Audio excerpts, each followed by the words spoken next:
చేసేందుకు చంద్రబాబు నాయుడు చేస్తా ఉన్న అతి దుర్మార్గమైన ఆలోచన ఈ కట్టుకథ. నిజంగా ఈ కట్టుకథ ఎంత దుర్మార్గము అనేది నేను మీ అందరికీ కూడా ఒక కొద్ది నిమిషాలు మీ టైంలో ఇస్తే నేను ఎక్స్ప్లెయిన్ చేస్తా. మీరే ఆలోచన చేయమని చెప్పి కూడా మిమ్మల్ని అందరినీ కూడా నేను కోరుతా ఉన్నా. ఇంత దుర్మార్గపు పని చేయగలుగుతారా ఎవరైనా? చేయడం ధర్మమేనా అని అందరూ ఆలోచన చేయమని అడుగుతా ఉన్నా. ఎందుకనంటే కారణం ఏమిటనంటే ఈరోజు తిరుమలకు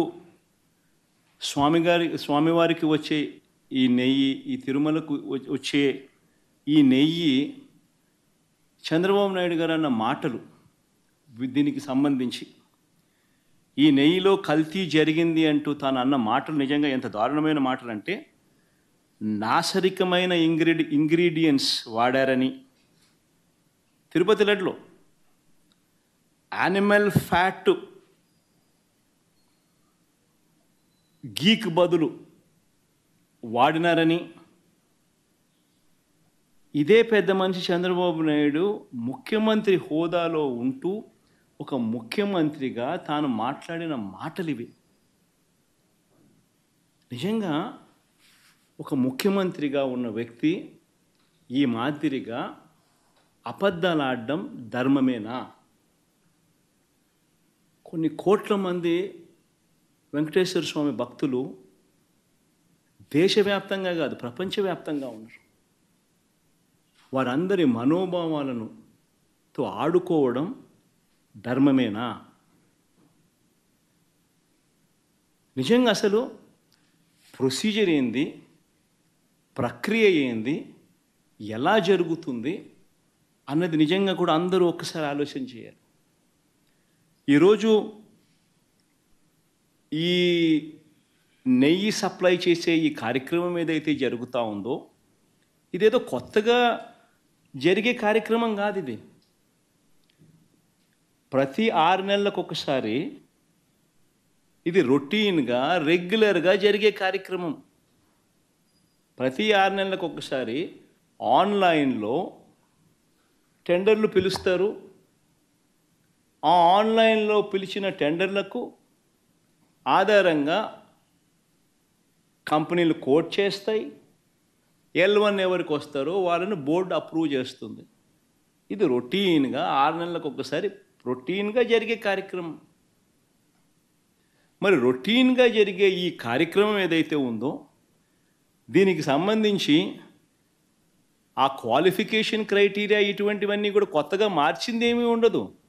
ఎవడు మార్చేది ఏమీ లేదు, కొత్తగా మార్చింది అంతకన్నా లేదు.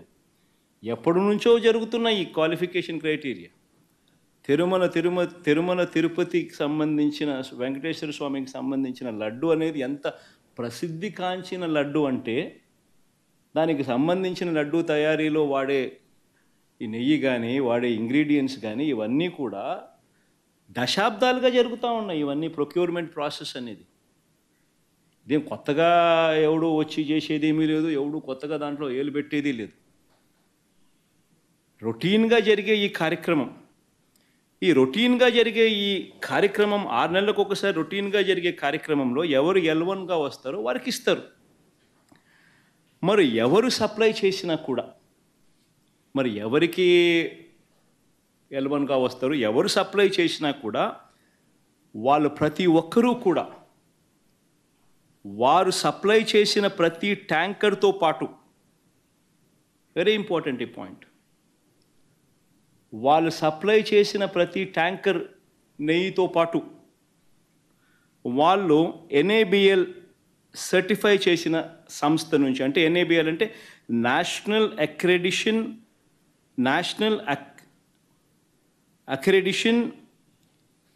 NABL national accreditation board for labs, national accreditation board for labs certify చేసిన సంస్థ నుంచి ప్రోడక్ట్ క్వాలిటీ సర్టిఫికేట్ తీసుకొని రావాలి.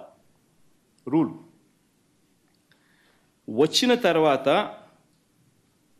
ఇక్కడ TTDలో ఆ ట్యాంకర్లో నుంచి 3 శాంపుల్స్ తీసుకొని 3 రిపోర్ట్స్ పాస్ కావాలి. ఇది routine process, compulsory process for anybody. ఈ 3 టెస్టులు పాస్ అయిపోయిన తర్వాతనే ఆ నెయ్యి కానీ ఆ ఇంగ్రీడియంట్స్ కానీ ఏదైనా కూడా ప్రసాదంలో వాడడానికి టీటీడీ వాడకంలోకి తీసుకుని వచ్చేదానికి బండిని ముందుకు పంపిస్తారు. లేకపోతే vehicle it self will not even go forward. లేకపోతే అసలు ముందుకు కూడా పోదు. రిజెక్ట్ ఆ 3 శాంపుల్స్లో ఏది పాస్ కాకపోయినా కూడా నీకు శాంప్లింగే నీకు అసలు ఆ బండి ముందుకే పోదు, ఆపేస్తారు, రిజెక్ట్ చేసేసి వెనక్కి పంపించేస్తారు. దట్ ఈస్ ప్రక్రియ. This is compulsory. మరి నేను అడుగుతా ఉన్నది ఒకటి చంద్రబాబు నాయుడు, మరి ఏదైనా కానీ రిజెక్ట్ అయిపోతే అసలు నువ్వు వాడే అవకాశమే లేదు, వాడే పరిస్థితి లేదు. మరి అలాంటప్పుడు అది వాడారని, అవి నాసిరికమని, యానిమల్ ఫ్యాట్ అని ఇలా రకరకాలుగా చెప్పడం అబద్ధాలు కాదా? ధర్మమేనా, న్యాయమేనా అని అడుగుతా ఉన్నా. నేను ఇంకొకటి కూడా అడుగుతా ఉన్నా. ఈ మాదిరిగా ఈ 3 సార్లు ఈ క్వాలిఫై అయిన ఈ నెయ్యి ఎన్టీ రామారావు గారు అన్నదానం ప్రవేశపెట్టారు తిరుమల పైన. దాన్ని కూడా నాసిరకం భోజనం పెట్టే పరిస్థితికి వచ్చారు ఇటీవల కాలంలో. దానిపై కూడా అనేక కంప్లైంట్లు, కడాన ప్రసాదంపై కూడా కంప్లైంట్లు వచ్చే పరిస్థితికి వచ్చింది. ఇవన్నీ కూడా నాణ్యమైనటువంటి అక్కడ ఏవైతే మన దానికి కావాల్సినటువంటి ముడి సరుకులన్నీ కూడా నాసిరకం వాడడం, అది కాకుండా పవిత్రమైన దేవాలయాల్లో కూడా అపవిత్రమైన ముడి సరుకులు వాడడం, ఇలాంటివన్నీ చేసి కంపు చేశారు. ఇప్పుడిప్పుడే అక్కడ కూడా స్ట్రీమ్ లైన్ చేశాం. ఒక దూరదృష్టి మీరు ఆలోచిస్తే ఎన్టీ రామారావు గారు ఆ రోజు ప్రారంభించిన అన్నదానం ఈ రోజు కార్పసే మొత్తాన్ని జరిపే పరిస్థితి వస్తుంది. డే బై డే ప్రజలు ఇంకా కాంట్రిబ్యూట్ చేస్తున్నారు. సార్, ఈ తిరుమల లడ్డు ప్రసాదం విషయంలో ల్యాబ్ రిపోర్ట్స్ బయటపడ్డాయి. ఇప్పుడు మీరు ఎలా భరోసా ఇస్తారు భక్తులకు? అందుకనే భక్తులందరూ కూడా మనోభావాలు దెబ్బతిన్నాయి. ఎవరు ఊహించలేదు. వెంకటేశ్వర స్వామి హిందువులకి కలియుగ దేవుడు. ఒక నమ్మకం, ఒక విశ్వాసం. అందుకని ఎప్పుడు కూడా అందరూ నమ్మేది, ఎవరైనా వెంకటేశ్వర స్వామికి అపచారం తలపెడితే నెక్స్ట్ జన్మలో కాదు ఈ జన్మలోనే పనిష్మెంట్ ఇస్తాడని. అలాంటి వెంకటేశ్వర స్వామి పవిత్రం చేయడం కోసం కడాన ప్రసాదాల్లో కూడా నేను ఏదైతే చెప్పానో అలాంటి ముడి సరుకులు ఏవైతే వాడారో ఇవన్నీ నాసిరకం కాకుండా అపవిత్రమైన ముడి సరుకులను వాడారు. ఆ విషయమే ఈరోజు టీటీడీ కూడా ఎంక్వైరీ చేసినప్పుడు, టెస్టులు చేసినప్పుడు బయటపడిన వాస్తవాలివి. ఇలాంటి దుర్మార్గుల్ని ఏం చేయాలో నాకైతే అర్థం కావడం లేదు. ఓసారి బాధ, ఆవేదన ఉంటుంది. కక్కుర్తికి కూడా హద్దులుంటాయి. కక్కుర్తి కూడా హద్దులు లేకుండా ప్రవర్తించి, అంటే మేము ఏమైనా చేస్తాం అనే అహంభావంతో ముందుకు పోయారు. అందువల్లనే ఇలాంటి సమస్యలన్నీ వచ్చాయి. ఇక్కడే కాకుండా మీరు చూశారు, తిరుమల పైన ఎంత మొత్తం శానిటేషన్ దెబ్బతీశారు, ప్రసాదాలు దెబ్బతీశారు, అన్నా క్యాంటీన్ దెబ్బతీశారు. కడాన వెంకటేశ్వర స్వామిని తీసుకుపోయి పెళ్లిళ్ళు, పేరంటాలుంటే అక్కడ కూడా ఊరేగించే పరిస్థితికి వచ్చారు. నేను ఆ రోజు కూడా తప్పు పట్టాను. రాజకీయ ప్రయోజనాల కోసం ఒక వెంకటేశ్వర స్వామిని వాడుకోవడం కరెక్ట్ కాదు.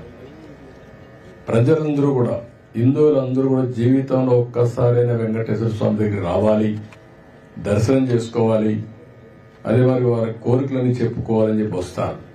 అలాంటి నమ్మకమైన ప్లేస్ ని మారించడం చాలా దుర్మార్గం. ప్రక్షాళన ప్రారంభించాం. ఇప్పటికే చాలా వరకు ఇంప్రూవ్మెంట్స్ వచ్చాయి. దీన్ని లాజికల్ గా తీసుకెళ్తాం. ఏవైతే మాకు ఆధారాలు దొరికితే అలాంటి వాళ్ళపైన కఠినమైన చర్యలు కూడా ఉంటాయి. ఎవరైనా సరే తప్పు చేస్తే శిక్షించాల్సిందే. దానికి కూడా దోహదం. ఇంటి వద్ద తిరుమల సెట్ వేసి చాలా విన్యాసాలు చేశారు. విన్యాసాలు చేసి పైశాచిక ఆనందాలు పొందారు. అందుకే నేను చెప్పింది ఏంటంటే, ఈ రోజే కాదు చాలా రోజులు భక్తులందరూ మనోభావాలు దెబ్బతిని చాలా మంది చాలా విధాలుగా బాధపడ్డారు.